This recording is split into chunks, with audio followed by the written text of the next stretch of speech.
Digesting system में जो हम फूड खाते हैं वो ब्रेक डाउन होकर सिंपल मॉलिक्यूल्स में बदल जाता है। और जो डाइजेस्टिंग सिस्टम होता है ये दो ग्रुप में ऑर्गन्स बटे होते हैं। Number 1 alimentary canal, number 2 digestive glands. Alimentary canal यह 9 मीटर लॉन्ग एक कोइल्ड फूड ट्यूब है जो दोनों एंड पे से ओपन रहती है, जो बिगन होती है माउथ से और एंड हो जाती है एनस में। ये डिवाइड होती है इस तरह से। नंबर 1 माउथ या buccal cavity, pharynx, oesophagus, stomach, small intestine, large intestine, और इसके बाद रेक्टम और एनस। डाइजेस्टिंग ग्लैंड ये डाइजेस्टिव जूस और एंजाइम को मेक भी करती है और फिर इसे स्टोर भी करती है। ये डाइजेशन में हेल्प करती है। डाइजेशन ग्लैंड के अंदर क्या क्या इंक्लूड होता है? Number 1 salivary gland, number 2 liver, number 3 pancreas. पहले हम एलिमेंट्री कैनल के सभी पार्ट्स की बात करेंगे।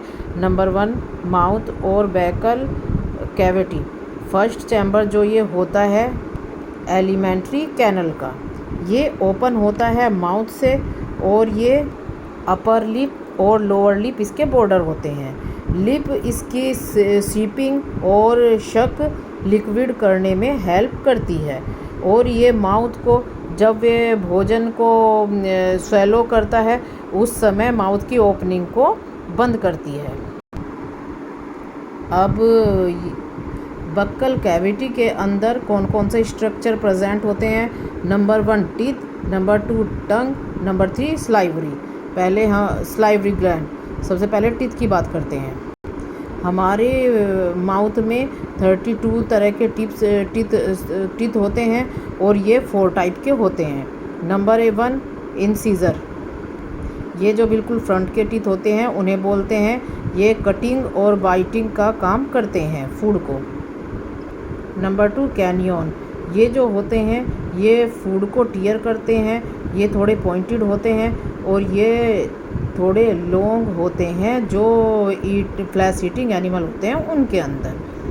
थर्ड है प्री मोलर या फिर एंड मोलर, ये फूड को च्युइंग और ग्राइंडिंग करने का काम करते हैं।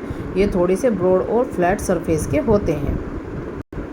जो होता है उनमें सभी में 4 इंसीजर होते हैं, 2 कैनियन होते हैं, 1 दोनों साइड, 4 प्री मोलर होते हैं, 2 दोनों साइड, 6 मोलर होते हैं, 3 दोनों साइड।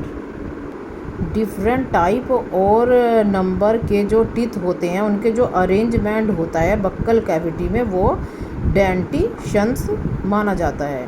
टीथ जो सबसे हार्डेस्ट नॉन बोनी स्ट्रक्चर में आता है।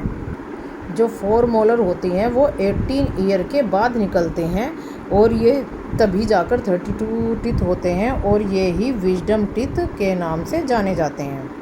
मिल्क टीथ और परमानेंट टीथ में डिफरेंस, जो मिल्क टीथ होते हैं वो 6 मंथ की एज में निकलने शुरू होते हैं। परमानेंट टीथ जो होते हैं वो 6 से 8 ईयर की एज में निकलने शुरू होते हैं। जो ये मिल्क टीथ 20 होते हैं पर परमानेंट 32 होते हैं। ये मिल्क टीथ में प्रीमोलर टीथ नहीं होते हैं लेकिन परमानेंट में चार पेयर दोनों तरफ प्रीमोलर की होती है। ये अगर मिल्क टीथ टूट जाते हैं तो इन्हें परमानेंट रिप्लेस कर लेता है और परमानेंट जब टूटते हैं तो वे कभी किसी से रिप्लेस नहीं होते, टूट गए तो टूट गए। टंग एक फ्लैशी मस्कुलर स्ट्रक्चर है जो कि फ्लोर से माउथ से जुड़ा रहता है। टंग के अंदर एक टेस्ट बड्स होती हैं जो आइडेंटिफाई करती हैं स्वीट को, सॉल्ट को, बिटर को और टेस्ट को। टंग के फंक्शन, टंग फूड को टेस्ट इसी की वजह से मिलता है। ये जो फूड है उसमें जब चू करते हैं उस समय स्लाइवा को मिक्स करने का काम करती है। ये खाने को टीथ की तरफ पुश भी यही करती है जिससे टीथ उन्हें चबा सके। टंग स्वेलो करने में भी हेल्प करती है फूड को, और ये स्पीकिंग में भी हेल्प करती है। अब है फेरनेक्स। जो फेरनेक्स होता है वो फनल शेप का एक पैसेज होता है, और यहाँ पर जो फूड चैनल और एयर चैनल है वे एक दूसरे को क्रॉस करते हैं। फूड चैनल नेक से कंटिन्यू होता है, और जो इसकी एसोफेगस के रूप में, और जो इसकी ओपनिंग होती है उसको ग्यूलेट कहा जाता है। जो एयर चैम्बर होता है या फिर जो विंड पाइप कहलाता है वे लैरिनेक्स या और ट्रेचिया को फॉर्म करती है, मतलब बनाती है। इसकी ओपनिंग को ग्लोटिस कहा जाता है। फेरनेक्स में जो ये ट्रेचिया होता है उसकी ओपनिंग को एक मस्कुलर फ्लैप गार्ड करता है। इस मस्कुलर फ्लैप को ईपिग्लोटी या फिर यूव्यूला कहा जाता है। ये ग्लोटिस को उस समय क्लोज कर देता है जिस समय के हम कोई भी चीज़ निगलते हैं, स्वेलो करते हैं।